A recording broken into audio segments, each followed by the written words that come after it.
আরা এইবার তলতা ইয়ে সম্মানিত ইউম সম্মান দিও আবার ইয়ান হন কেন হন দে বড় শিক্ষি কেন উচ্চমনি হন ইয়ান হন কেন হন এই ঘটনাতে মনে আছে তাল কাছিটা হন তাল তলাতে এই তাল উচ্চম কি গরিব কিনে এই ঘটনা হন এবং হরিন্দা আর ঐতিহ্য আর গর্ব নুরুল আলম চৌধুরী মরহুম ইবার ফটো দিয়ে এই নুরুল আলম চৌধুরী যেইভাবে গোপালঘাটটা গ্রাম জন্মগ্রহণ করি সারা চট্টগ্রামে আলোকিত করছি অনুরূপ ভাবে এই গোপালঘাটটা মৌরির বাড়ি জন্মগ্রহণ করি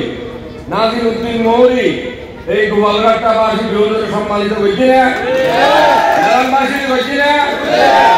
বাসী করছি না বৈতলাবাসী করছি না গ্রামবাসী করছি না আই বেশি খুশি হই অনরক্তবদ্ধ হই এবং এন্ড জনগণের উপভোগ করি ওনারা জালানবাসী সেন্টার দুজন রেকর্ড